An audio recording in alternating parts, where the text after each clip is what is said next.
January is nearly here, can you believe it? So we just have enough time to jump right into my January TBR. Let's take a look at all the books that I plan to read in the month of January. Can you believe we're saying this? 2024! Wow, 2024, my word. I'm about to step into my 5th year on BookTube. Just needed a moment there to think about that. This is my 5th year that I'm going into a booktube. That is crazy. Okay, let's jump on in. Alright, so I already have the first 11 months of the year already mapped out. I had them mapped out a couple of months before the end of 2023, and each of those months have 12 books on them. So let's jump into what I have for January. So these are all, I'm going to be reading each book in page count order. I've been doing this for a while now, so I always start my month off with the longest book on my TBR and end it with the shortest book. This just makes things a lot easier for me when it comes to the end of the month. But I have a massive book to begin with at the very start of a brand new year. The first book I'm going to be reading is a tome and a half, which means it is 750 pages plus. Thank you very much. What a way to start the 2024 year. It's going to take me a while to get through, but to me, it is absolutely worth it. And that is this book, which is Midnight Sun by Stephanie Meyer. The hype has finally died down. If you don't know me, you may not know, if you haven't been here before, you may not know that I don't like getting on hype trains, so I wait for hype trains to die down. The one on this one finally has, so now I can jump on in and read this book. So this is the, I believe the fifth book to be published in the Twilight Saga series. However, it acts as a prequel to the entire series. So I have read Twilight, New Moon, Eclipse, and Breaking Dawn, and I've read all of the books in that series twice. I read them first when they first came out and absolutely loved them then. And then I believe I read them again I started at the end of 2022 and finished at the beginning of 2023. And yeah, really, really excited to read this one. So from what I know, which is very, very little, in book one of this series, which is Twilight, we follow our protagonist whose name is Bella Swan. Bella ends up meeting a vampire whose name is Edward, who has been around for a long time because part of the gift of being a vampire is immortality, so he's been around for a while. So this book, Midnight Sun, is written from the perspective of Edward. Now, given that it is 700, as a total exactly, it is 756 pages long. It bears repeating. 756 pages long. I assume we're going to start from when Edward was first born and then somehow work our way up to Edward meeting Bella, which will probably take the majority of the book to get to.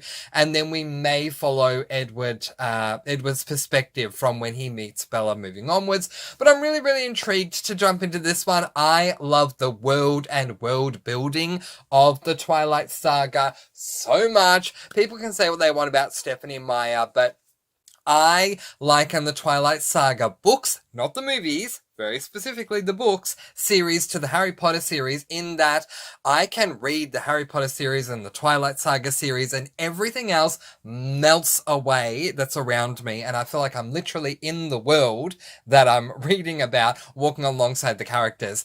To get Edward's backstory, to get things from Edward's perspective on top of that, just sounds too amazing to pass up. So really, really, really excited, and I'm glad I waited because I feel like I'm now in the right headspace for it. So this is probably going to take me a good week to get through, given how long it is, but I can't wait for that journey to begin. That took way too long to go through, so let's jump on to the next book, but please do not underestimate how excited I am to get through Midnight Sun. The next book that I plan to read is this book, Roast Mortem, by I was not as prepared as I thought I would be. It is by Cleo Coyle, and this is book number 9 in the Coffee House Mystery series. This is an adult cozy book, and for those of you wondering, I believe Midnight Sun is a YA. It's either a fantasy or a paranormal. Probably paranormal. Anyway, let's keep going about Roast Mortem. So, this is the 9th book in the Coffee House Cozy Mystery series. I love this series, and I have the Coffee House Mystery series on my SAS list. I plan to get through every single book in the Coffee House Mystery series by the end of the year, which would be either 20 or 21, and so obviously this book is going to help me to get there. Let's quickly jump into book number 3, because it's the next book in the same series. So the 3rd book I'm going to be reading is this book, Murder by Mocha, which is the 10th book in the Cozy Mystery series, again by Cleo Coyle, again an adult Cozy Mystery series, and it bears repeating again, 10th book in the Coffee House Mystery series. So by the time I get through Murder by Mocha, I'll be halfway through the series, unless Cleo Coyle plans to release a 21st book in the series, which she may well do, and if she does, I'll definitely read that one as well. But at the time of recording, there's only 20 books out so far, so we shall see. But yeah, love this series as a whole. We follow our protagonist, whose name is Claire Cosey, who runs a coffee shop alongside her ex-husband, I believe he's her ex-husband. Yeah, well, he's the father of her two children. Ex-husband, Danny, and the owner of the coffee shop is Danny's mother, so Claire's mother-in-law, ex-mother-in-law, I should say, who is only known as Madame, and I love Madame so much. She is the highlight of the series for me. But the theme of this series, which should be obvious by the series title name, which is Coffee House Mystery Series, is very, very, very much on point. There are some cozy mysteries I've read in the past, I've spoken about recently actually, cozy mysteries I've read in the past, where it annoys me that the series title for that series is not accurate. This series title is absolutely accurate. Not only are we at the coffee house with plenty of time throughout the course of each and every single book, but each and every single book seems to delve into another topic to do with coffee to the umpteenth degree. And I love that. You can never overdo a theme as far as I'm concerned in cozy mysteries, and I love what Cleo Coyle does through Claire Cosey to discuss coffee with us in this series. So I can't wait to get into both Roast Mortem and Murder by Mocha. The 4th book that I plan to read in the month of January will help me to continue on with the Hayley Powell Food and Cocktail Mystery series, and that is this book, Death of an Italian Chef, book number 14 in the Hayley Powell Food and Cocktail Mystery series by Lee and Hollis, I should say, 2 separate authors that write this series, and as I say, this is book 14 in the Hayley Powell Food and Cocktail Mystery series, an adult cozy mystery series. I do not have the Hayley Powell Food and Cocktail Mystery series on my SAS list, and that is because I don't feel that I need to. I think I'm about 3, maybe at the end of 2024, about 4 books away from being completely up to date, and I know that I will be, and that's why it's not on my SAS list, because I already know that I'm reading this one, book 14 in January. I'm reading book 15 in February. I'll be reading book 16 in March. And if there is a 17th book out by April, I will smuggle it onto my April TBR somehow. Come heaven or high water, I'll do it.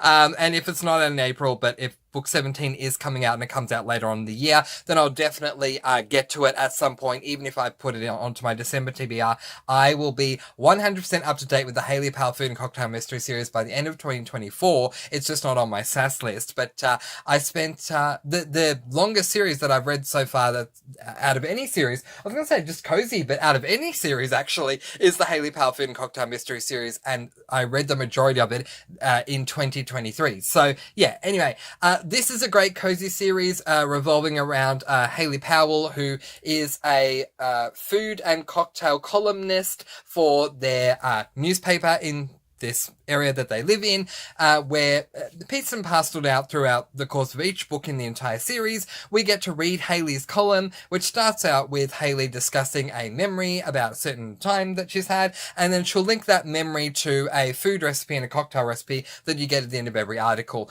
But not only is this an amazing feature of each book in the series, but I love Hayley as a character and her best friends, Lydia, Mona, her kids that she has. I love this series so very much and can't wait to continue on. It's going to be a sad day when I get completely up to date with the series, that's for sure, but definitely looking forward to reading Death of an Italian Chef. I love my pasta. I don't know about you if you love pasta or pizza. I like pizza a lot, but if I had to choose between eating pasta every day for the rest of my life or eating pizza every day for the rest of my life, I probably would have the unpopular opinion of choosing pasta because I love my pasta. So to have Death of an Italian Chef, I'm looking forward to the Italian chef theme that's going to come up in this particular book. All right. The fifth book that I plan to read is this book, The Raven King, which is by, I believe, by Nora Sakovic. I'm going to double check that. Woohoo! I get a cookie! Nora Sakovic. This is book number 2 in the All for the Game series trilogy, or you may know it better as the Foxhole Court trilogy, which makes it, I think it's either YA or New Adult. I'll just double check that. Okay, I just had a moment there with Goodreads.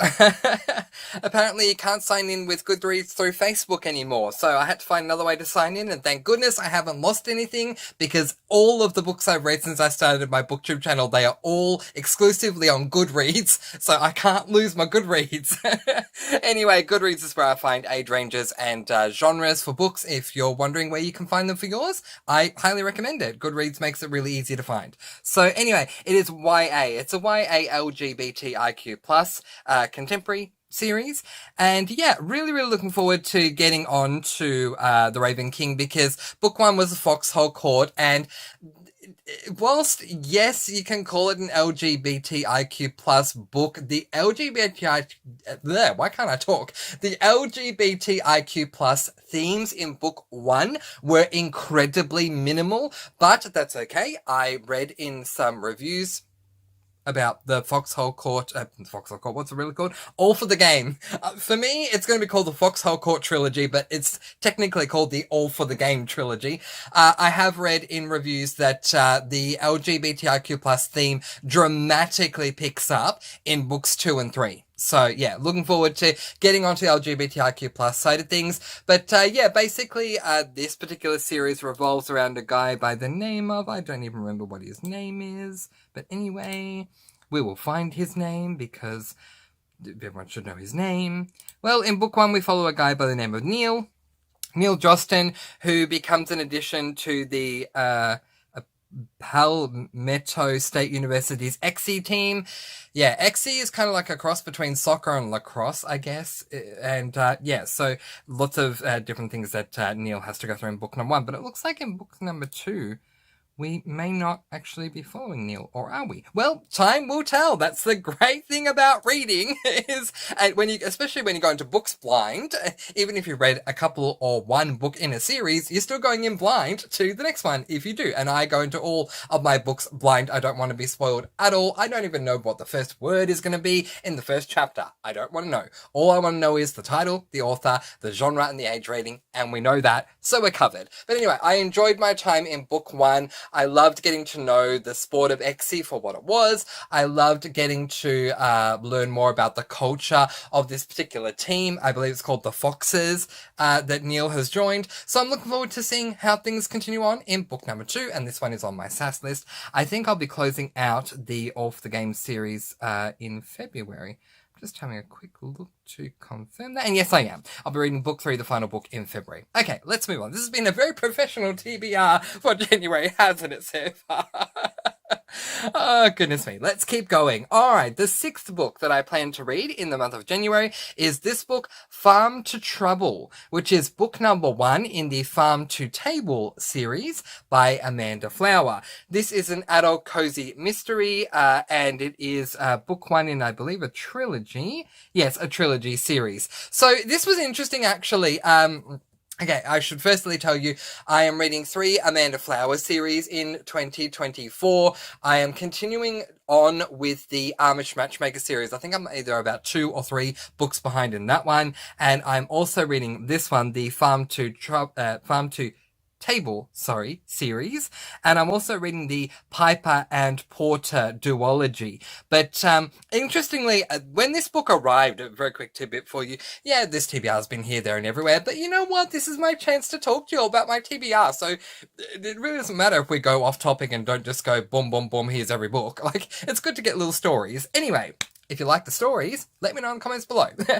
So here's a quick story about this one. So when Farm to Trouble arrived at my house from the delivery that I got, because with my cozies, I have to order them. You can't get cozies here in Melbourne, Australia, so I have to order them from America or somewhere else in the world, but mostly in America is where I get them from.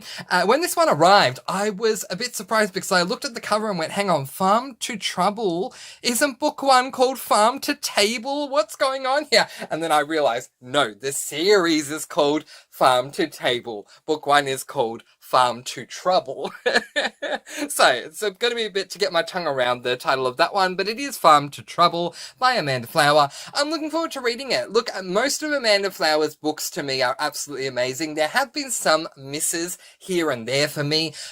When it came to my worst books of the year, one of Amanda Flower's books received the silver medal. So not every single one of Amanda Flower's books are standouts for me, but on the whole, the majority of her books have been absolutely amazing. So I'm not a Farm to Table type person in real life, but I'm always interested to learn more about things that I don't know a lot about, and I love Amanda Flower's works predominantly, so I am looking forward to giving this one a go. So there you go.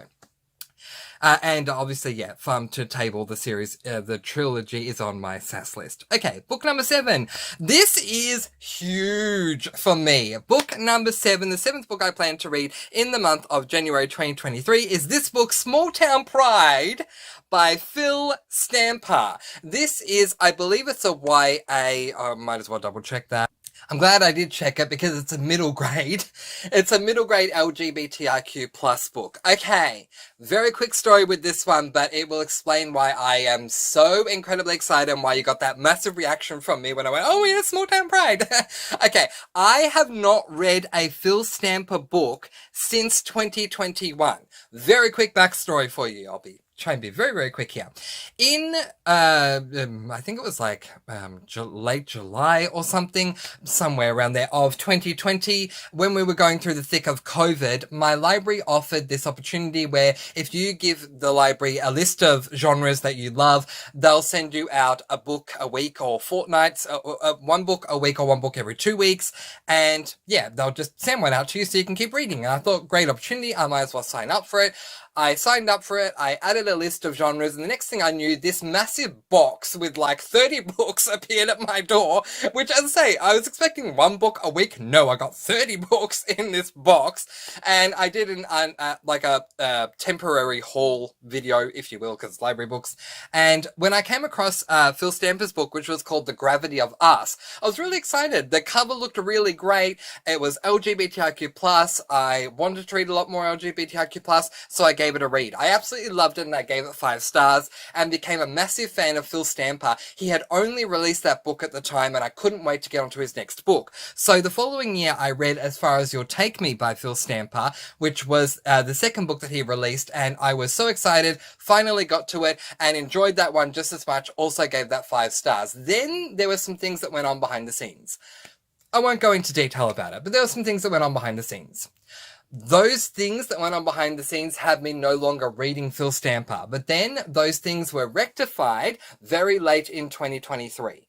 And since they've been rectified, I need to catch up because Phil Stamper's released, I think, like 4 books since then. And so now 2024 is, among other things, going to be the year of me catching up with Phil Stamper. And the first book of Phil Stamper's that I'm going to be reading is Small Town Pride. I cannot wait to get to it. I cannot wait to get back to the world of Phil Stamper. The guy is a gem. He is not that at all that much of a popular author. But if you're looking for some great LGBTIQ plus contemporaries, Please do not go past Phil Stamper. I highly recommend him. As an author, he is absolutely incredible. Cannot wait to get on to Small Town Pride.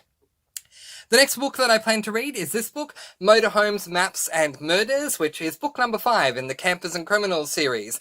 The Campers and Criminals series, at this stage, has 34 books in the series. By the end of 2024, there will be 36 books in the series. Shout out to Vernon Dursley. How many are there? Said Dudley Dursley about his present. 36. I counted them myself, said Vernon Dursley. I have never ever in my life heard of a book series having 36 books in its series, but by the time we get to the end of 2024, the Campers and Criminals series by Tonya Kappas will have reached 36 books, and my promise is I'm gonna have gotten through all 36 by the time we get to the end of the year, and I've only read the first 4 so far, which means I need to read 32 of them to make it there. How am I going to do it? By putting multiple Campers and Criminals onto every single month's TBR. And so we start with book number 5, Motorhomes, Maps and Murders. This series, the Campers and Criminals series, is an adult cozy mystery series, as I say, by Tonya Kappas. So looking forward to that one. They're all novellas, by the way. Let's get on to book number 9, because it's the next one in the series. Canyons, Caravans and Cadavers by Tonya Kappas. Book number 6 out of 30, whatever it'll be, 36 by the end of the year, end of 2024. And my 10th book is Hitches, Hideouts and Homicides, book number 7 in the Campers and Criminals series by Tonya Kappas. So very much looking forward to getting to book 5, 6 and 7 in the series and getting completely up to date. Seriously, I'm just imagining, even though they're novellas, the fact that there are going to be 36 books in the series, I wonder if I'll have enough space, because I'm getting them all in physical book form. I wonder if one shelf will be enough to house all 36 books. What do you all think? Let me know in the comments below. Do you think I'm going to need more than one shelf, or one shelf be enough for all 36 of those books? Let me know. Alright, on to the 11th book. The 11th book I plan to read has me very excited to finally get back to this world. I placed an embargo on myself. I was about halfway, or a quarter to halfway through the year, somewhere around there, somewhere like April, May, June, somewhere around there, where I said, I'm not going to read any more fantasies because I've read too many fantasies compared to other genres. That embargo is over, and boy am I glad that that is absolutely over, because it is time to get back to a series I fell in love with at the start of 2023, and that is the Zodiac Academy series, which is by Caroline Peckham and Suzanne Valenti. I believe this is an adult series. I'll just check for you. Yeah, they say new adult, and new adult to me is a really funny age rating, so I get it, I get why it does exist, it does have its own place, it should be there, but for me, I'll usually round up or down and make it, in my world, a YA or an adult. I view it as an adult series, so anyway, technically new adult, but I call it adult fantasy series. It is like, the best way I can describe this series to you is the adult version of Harry Potter. These girls, these twins, go to a school. The school has houses. They learn magic, you know, and that's probably the only thing that they have in relation to Harry Potter, but it's very much the adult version of Harry Potter. There are spicy scenes that occur in the series, which is great too, and amazing characters. I love this series, but I abandoned it when I said I have an embargo on fantasy. Not anymore, my friends. Not only am I going back to it, but I'm going to get completely up to date by the end of the year. And to start with, I read book 1, 1.5 or 1A, depending on how you look at it. So I've read The Awakening and The Awakening is Told by the Boys, as well as book number 2, which is called Ruthless Fae. I'm not reading book 3 in January. Instead, I'm going to read book 0.5 because there's a prequel to the whole series. And so that is called Origins of an Academy Bully, Zodiac Academy 0.5. So I'm very much looking forward to getting back to it, and might as well start off with the prequel. And then in February, trust me, I'm going to be finally reading book number 3, The Reckoning, which I've been waiting for ever since I finished book 2 and put in the embargo. I've been waiting for The Reckoning, but I will hold off an extra month to get through their prequel book first. Cannot wait to get back to Zodiac Academy, y'all. I am so over the moon. Zodiac Academy for life. I cannot wait to get back to this series.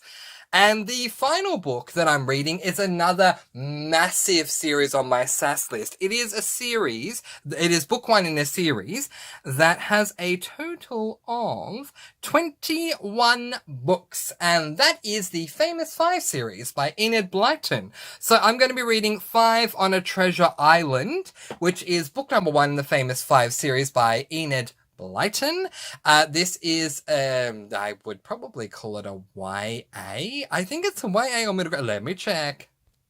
Technically, Goodreads has both. They have children's and YA as a category. So I would say it's YA, so I'm sticking with that. So it's a YA classic series. If you weren't going to call it a classic series, if you're going to look at what it was first released as, it would have been a YA contemporary series because it's about everyday people doing everyday things. But yeah, I love the Famous Five. I probably read six books in the series. They aren't the first six, but 6 books in the series when I was a child. And so I want to now read the full collection of this. And I'm going to be doing it this year, starting with book number 1. As the final book I read in January. So, as you can see, I have a massive TBR to start my year, starting off with a tome and a half book, Midnight Sun by Stephanie Meyer, 756 pages long, ending with the first book in the Famous Five series, and so many other amazing books in between. I know that there have been times before where I've said I'm really excited or I'm intrigued to see how I'll go with the TBR, but I am really, really, really excited to get to every single book in this TBR for one reason or another. And it's fantastic, as I say, to be going into my 5th year on BookTube and to still be excited about literally every single book on my TBR makes me so happy. So, tell me some of the books that you're excited to be reading in the month of January 2024, and that is where I'll leave it for the moment. Okay, if you have not joined the Discord, we have a link to it in the description. Feel free to come along to the Sparkle Cafe. We have a lot of fun over there, and of course, I will be going back to doing my weekly reading vlogs, I believe starting next week. I go next week or the week after, it's one of the two. I'll be going back to doing my weekly reading vlogs. Can't wait to get back into them, so of course I'll be able to discuss with you those books as I read them week by week throughout the course of January. But in the meantime, that is where I am going to leave it, letting you all go with peace, blessings, and so much love. Please do be kind and love one another and spread your sparkling energy all throughout the world. And until next time, happy reading. Bye everyone!